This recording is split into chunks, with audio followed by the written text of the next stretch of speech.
Pada hari Minggu kemarin di Instagram Story Jejak Kudus, aku menceritakan sedikit pengalaman discernment yang pernah aku jalani, khususnya tentang pergumulan yang aku rasakan dari bacaan Injil Matius yang kita dengarkan saat misa. Nah, kalau kamu udah lupa, ini kutipan dari Injil Matius bab 10 ayat 37. Barang siapa mengasihi bapa atau ibunya lebih daripadaku, ia tidak layak bagiku. Dan barang siapa mengasihi anaknya laki-laki dan perempuan lebih daripadaku, ia pun tidak layak bagiku. Aku masih ingat jelas bagaimana bacaan ini sangat mengusik pikiranku saat melakukan discernment. Dan jujur, sangat membuat aku bingung. Apa yang harus aku lakukan?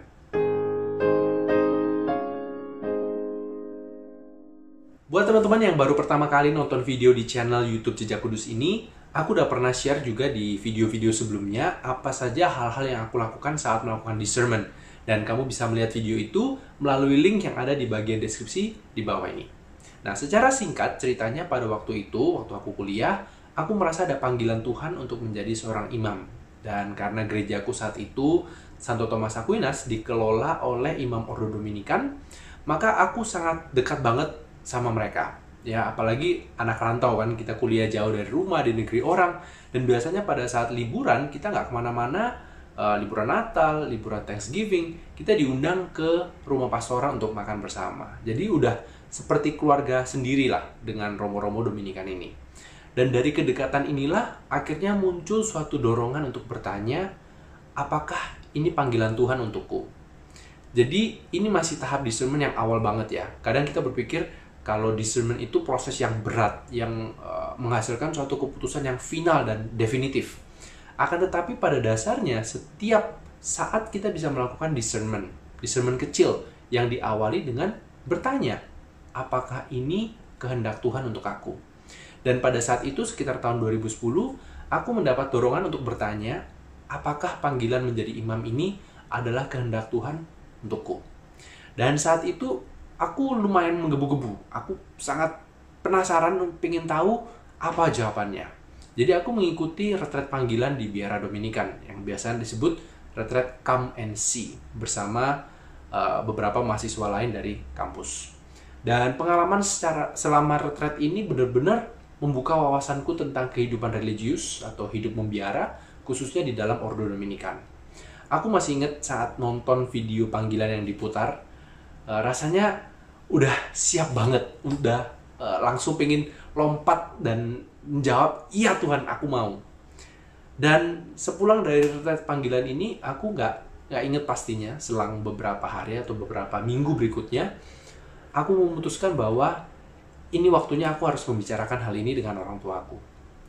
Pada saat itu, bacaan Injil Matius ini sudah ada di balik pikiranku, dan aku udah mempersiapkan diri untuk memilih apa yang harus aku pilih. Aku mau memilih panggilan ini. Aku siap meninggalkan keluargaku. At least, itu yang ada di pikiranku sebelum aku berbicara dengan orang tuaku. Singkat cerita, percakapan dengan kedua orang tuaku tidak berjalan seperti yang aku bayangkan. Keduanya memberikan reaksi yang cukup keras menentang, dan mungkin saat itu mereka cukup kaget dan belum bisa menerima keputusan ini.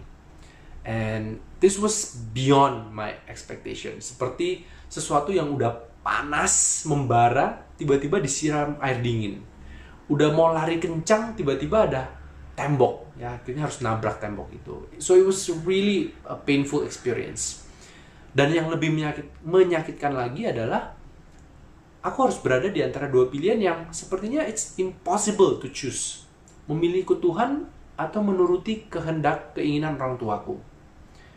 Bacaan Injil Matius ini kembali terngiang-ngiang di dalam kepalaku selama berhari-hari. Dan setiap hari aku datang ke kapel dan di situ aku marah, aku bimbang, aku sedih. Dan aku nggak menyembunyikan segala emosi ini dari Tuhan. Dan aku ingat dalam hari-hari itu ketika berdoa pun aku sangat emosional. Yang bener aja Tuhan, masa aku harus memilih Engkau atau orang tuaku? Masa aku harus memilih Engkau dan melawan orang tuaku? Bukannya kalau memang ini panggilanmu, maka semua pintu akan kau bukakan. Dan masih banyak lagi pertanyaan-pertanyaan yang cukup emosional, sampai kadang bisa capek sendiri, nangis sendiri, sampai akhirnya ketiduran juga di kapel. Dan Setelah kemarin aku mencoba melakukan survei di IG Story Jejak Kudus, ternyata cukup banyak teman-teman yang mengalami hal serupa, pengalaman pergumulan tentang panggilan dengan orang tua kalian. Dan mungkin bacaan Injil dari Matius ini pun menjadi semakin membuat bingung. Lantas, apa yang harus kita lakukan? Nah, jika kamu mempunyai pertanyaan seperti itu, seperti aku 10 tahun yang lalu, this is what I would tell myself. Jadi ini nasihat, ini apa yang telah aku pelajari dari berbagai nasihat dan juga pengalaman selama 10 tahun ini yang akan sangat membantu aku di dalam pergumulanku 10 tahun yang lalu. Yang pertama, Allah tidak pernah berkompetisi dengan karunia yang Dia berikan. Pemikiran ini pun sejatinya adalah akar dari berbagai pergumulan yang kita hadapi. Kita sering merasa bahwa kita sedang berada di antara dua pilihan. It's an either or situation.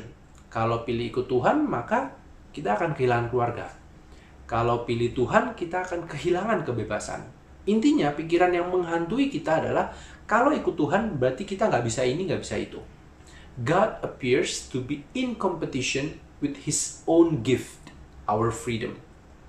Dan di dalam bacaan Injil Matius ini, sepertinya hal ini pun juga terjadi. Sekali lagi kita dihadapkan pada sebuah pilihan.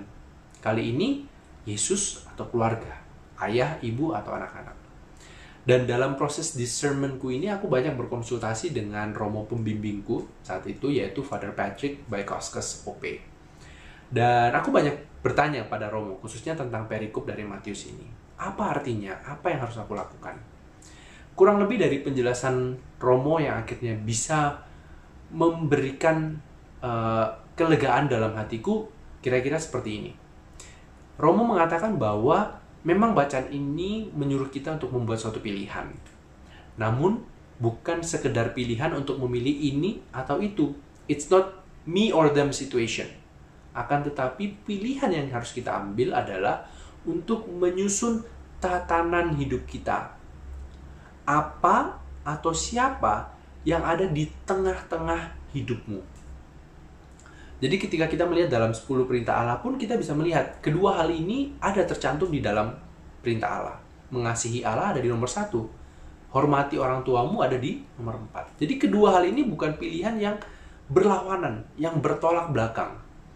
Namun jelas bisa kita lihat bahwa ada urutannya. Ada yang utama, ada yang pertama, dan harus didahulukan. Artinya Romo Patrick menyimpulkan bahwa ketika Yesus adalah pilihan atau prioritas yang pertama dan utama di dalam hidupmu, maka kamu akan menjadi pribadi yang lebih baik. Kamu akan menjadi biarawan, biarawati yang lebih baik. Kamu akan menjadi suami atau istri yang lebih baik. Kamu akan menjadi ayah atau ibu yang lebih baik lagi. Jadi mengikuti Tuhan, mengasihi Yesus bukanlah satu pilihan di antara berbagai opsi yang lain, melainkan adalah hal pertama yang harus kita lakukan, dan dengan memilih prioritas ini, kita tidak akan kehilangan. Namun justru sebaliknya, rahmatnya yang akan mengangkat dan menyempurnakan. Lalu yang terakhir, saat mendengarkan bacaan dari hari Minggu kemarin, aku merenungkan bahwa sangat menarik kenapa Yesus menggunakan keluarga dalam perintahnya ini. Apa sih keluarga itu? Banyak para kudus yang mengatakan bahwa keluarga itu adalah sebuah tanda, sebuah gambaran akan kehidupan Allah Tritunggal. Artinya, melalui hidup keluarga, kita bisa melihat secuplik, sebagian kecil, seperti apa sih kehidupan Allah Tritunggal itu. Akan tetapi kita juga tahu bahwa Yesus pernah mengatakan bahwa di surga nanti tidak ada yang kawin dan tidak ada yang dikawinkan. Artinya di surga nanti kita akan melihat Allah Tritunggal secara langsung, sehingga kita tidak lagi membutuhkan gambarannya. Jadi keluarga adalah gambaran akan tujuan akhir hidup kita. Dan keluarga ini pun adalah sarana dan karunia yang diberikan Tuhan untuk membantu kita mencapai tujuan akhir itu, yaitu hidup bersama dengan Allah di surga. So, His gifts are our means to know and to go to the giver. Oleh karena itu, peringatan Yesus ini menjadi sangat penting bagi kita semua. Karena kita semua pasti punya keluarga. Agar jangan sampai sarana dan karunia yang Allah berikan ini malah bergeser menjadi atau menggantikan tujuan akhir, yaitu bertemu dengan Dia yang memberikan karunia itu. Jadi, kalau kamu masih bimbang di antara dua pilihan, mengikuti kehendak Tuhan atau keinginan orang tuamu, percayalah bahwa dengan mengikuti kehendak Tuhan, kamu akan bisa melakukan apa yang diinginkan oleh orang tuamu dengan lebih baik dan dengan lebih sempurna. Jauh daripada yang mereka bisa bayangkan. Dan untuk orang tua, percayalah dengan mengikuti kehendak Tuhan, Anda tidak akan kehilangan anak-anak Anda. Justru sebaliknya, rahmat Tuhan akan bekerja secara luar biasa untuk menjadikan putra-putri Anda menjadi pribadi yang terbaik. Dan yang terpenting, menjadikan mereka bahagia. Amin. Terima kasih, Tuhan memberkati.